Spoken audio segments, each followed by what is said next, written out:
যে মেয়েটা gold medallist হতে পারত তাকে টাকার লোভে তিলে তিলে শেষ করে দিচ্ছে তার নিজের পরিবার।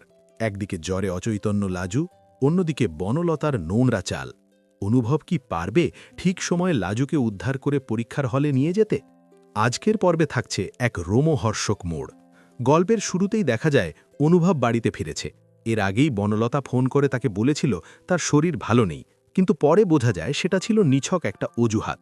কিছুক্ষণ পর বনলতা প্রশ্ন করে, লাজুর সাথে দেখা হয়েছে? অনুভব বিরক্ত হয়ে বলে, তোমার জানার এত দরকার কি? আমার ব্যক্তিগত ব্যাপারে এত নাক গলাও কেন? বনলতা একটু কষ্ট পেয়ে বলে, তুমি আমার স্বামী, তোমার খোঁজ না নিলে কার নেব? কিন্তু অনুভবের গলায় তখন কঠোরতা। আমার জীবনে বেশি হস্তক্ষেপ করো না। এদিকে লাজু পড়তে পড়তেই ক্লান্ত হয়ে ঘুমিয়ে পড়ে। তার শরীরে তীব্র জ্বর। মাঝরাতে সুদেব এসে যখন তার কপালে হাত দেয় তখন বুঝতে পারে জ্বর কতটা ভয়ানক। সকালে দীপা আর লাজুর বড়জা মিলে জলপট্টি দিতে থাকে, কিন্তু জ্বর কমার কোনো লক্ষণ নেই।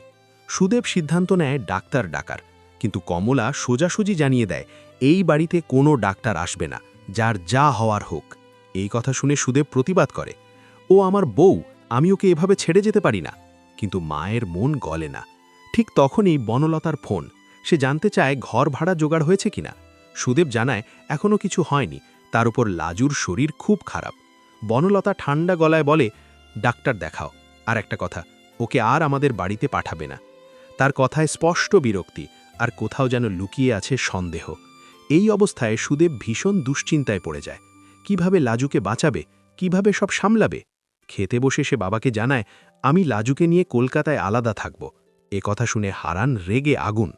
আমরা এখানে কষ্ট করব আর তোমরা আলাদা থাকবে? এটা হবে না। কিন্তু সুদেব নিজের জায়গায় অটল। আমি আমার বউকে আর পরের বাড়িতে রাখতে পারব না। এদিকে বাড়ির অন্যদের মাথায় অন্য হিসেব। সুদেবের দাদা বলে, লাজু যদি ডাক্তার হয় তখন কিন্তু সে অনেক টাকা রোজগার করবে, আমাদেরও উপকার হবে। এই কথায় কমলার মন নরম হয়ে যায়। সে বুঝতে পারে লাজু তাদের জন্য লাভজনক হতে পারে। অবশেষে ডাক্তার ডাকা হয়। ডাক্তার এসে দেখে অবস্থা গুরুতর। লাজু কষ্ট করে বলে, আমাকে সুস্থ করে দিন, আমার পরীক্ষা আছে। ডাক্তার অবাক হয়ে জানতে চায়, কোথায় পড়ো? জানা যায় সে কলকাতা মেডিকেল কলেজের ছাত্রী। ডাক্তার মুগ্ধ হয়ে বলে, এত ভালো ছাত্রী তুমি, তোমাকে সুস্থ হতেই হবে। অন্যদিকে অনুভব লাজুর কোনো খবর না পেয়ে উদ্বিগ্ন হয়ে পড়ে। সে সরাসরি কলেজে গিয়ে অপেক্ষা করে, কিন্তু লাজু আসে না। প্রিন্সিপালের কাছে গিয়ে জানতে পারে লাজু স্পেশাল ক্লাসেও আসেনি, পরীক্ষাতেও অনুপস্থিত। অনুভবের মনে সন্দেহ জাগে, কিছু একটা হয়েছে। তার মাথায় রাগ চেপে বসে, যেই এর জন্য দায়ী হোক তাকে আমি ছাড়ব না। এদিকে লাজু বিছানায় পড়ে আছে। শরীর এতটাই দুর্বল যে উঠে দাঁড়াতেও পারছে না। তবুও তার মাথায় একটাই চিন্তা, পরীক্ষা। অনুভব ঠিক করে যেভাবেই হোক সে লাজুকে নিয়ে আসবে এবং পরীক্ষায় বসাবে। অন্যদিকে বনলতা নিজের মনে ভাবে, অনুভব শুধু আমার, লাজুকে আমি কোনোভাবেই ওর জীবনে থাকতে দেব না। গল্প এগোতে থাকে টান টান উত্তেজনায়।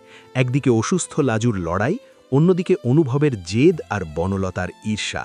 শেষ পর্যন্ত কি লাজু পরীক্ষা দিতে পারবে, নাকি সবকিছু ভেস্তে যাবে? জানতে হলে অপেক্ষা করতেই হবে পরবর্তী অধ্যায়ের জন্য। অনুভব এক মুহূর্ত দেরি না করে নিজের গাড়ি ছুটিয়ে গ্রামের দিকে রওনা দেয়। কারণ ওর মনের ভেতর এক অদ্ভুত কু ডাকছে।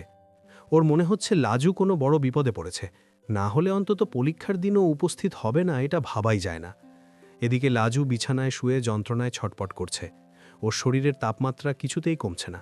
ডাক্তার ওষুধ দিয়ে গেছে, কিন্তু মানসিক উদ্বেগ আর শারীরিক দুর্বলতায় ও বারবার জ্ঞান হারিয়ে ফেলছে। কমলা আর হারান ঘরের বাইরে বসে নিজেদের মধ্যে ফিসফাস করছে। কমলা বলছে, দেখলে তো মা লক্ষ্মী, এখন আমাদের ঘরে বাধা পড়তে চলেছে। ওই বাড়ির মেজ বৌমা ঠিকই বলেছে, লাখ টাকা ইনকাম করলে আমাদের আর কোনো অভাব থাকবে না।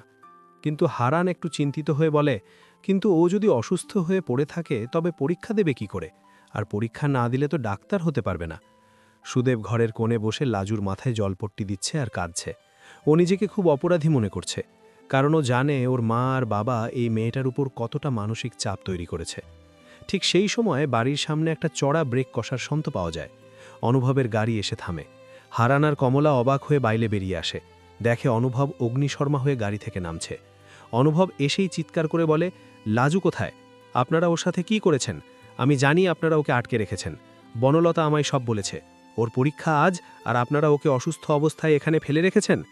কমলা একটু থতমত খেয়ে বলে, আরে না না বাবা, আমরা কেন আটকাতে যাব? ওর তো ভীষণ জ্বর, ডাক্তারবাবু দেখে গেছেন। অনুভব কোনো কথা না শুনে সোজা লাজুর ঘরের দিকে ছুটে যায়। গিয়ে দেখে লাজু আধো ঘুমে বিড়বিড় করছে, আমাকে পরীক্ষা দিতে হবে স্যার, আমায় বকা দেবেন। অনুভব লাজুর পাশে বসে ওর কপালে হাত দেয়, দেখে গা এখনও আগুনের মতো পুড়ছে।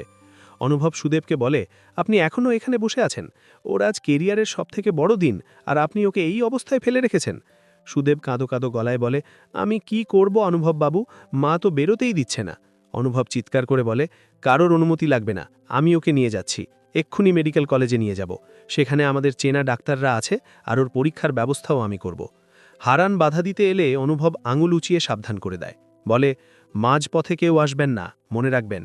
লাজু যদি আজ পরীক্ষা দিতে না পারে, তবে আপনাদের নামে আমি পুলিশের কাছে কমপ্লেন করব যে আপনারা ওকে মানসিক এবং শারীরিকভাবে টর্চার করছেন। এই ভয়ে হারান আর কমলা পিছিয়ে যায়। অনুভব লাজুকে পাঁজাকোলা করে তুলে নিয়ে নিজের গাড়িতে বসায়। সুদীপও ওর সাথে যেতে চায়, কিন্তু অনুভব ওকে কড়া গলায় বলে, আপনার আসার দরকার নেই, আপনি বরং বাড়িতে বসে বনলতার সাথে ঘর ভাড়ার গল্প করুন।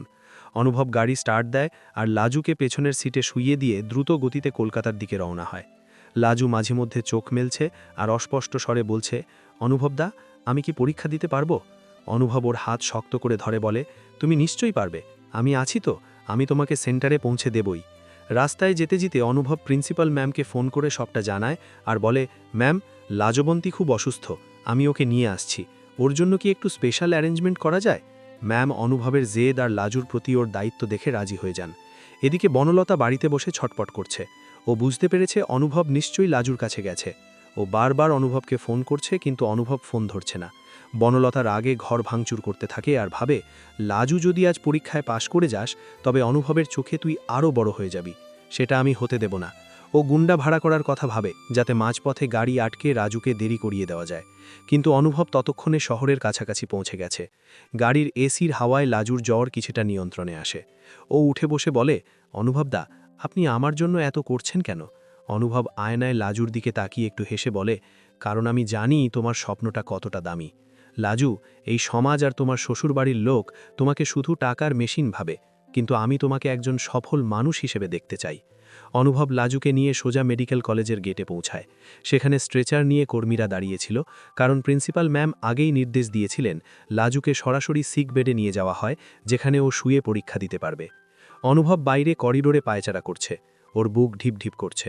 বনলতা সেখানে এসে হাজির হয় আর অনুভবের কলার ধরে বলে, তুমি আবার ওই মেয়েটার জন্য এখানে ছুটে এলে?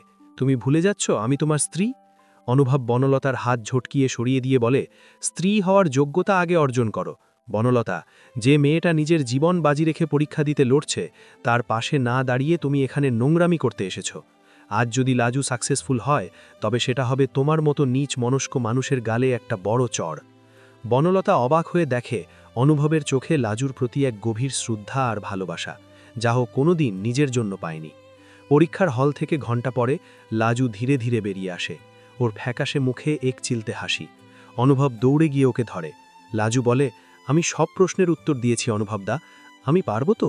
অনুভব ওর মাথায় হাত রেখে বলে, তুমি অবশ্যই পারবে, তুমি শুধু পরীক্ষা দাওনি, তুমি আজ নিজের হার না মানা লড়াইয়ে জিতে গেছ।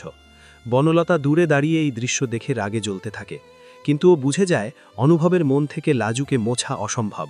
এদিকে সুদেব কলকাতায় পৌঁছায়, কিন্তু ও এসে দেখে লাজু আর অনুভব হাসি মুখে কথা বলছে।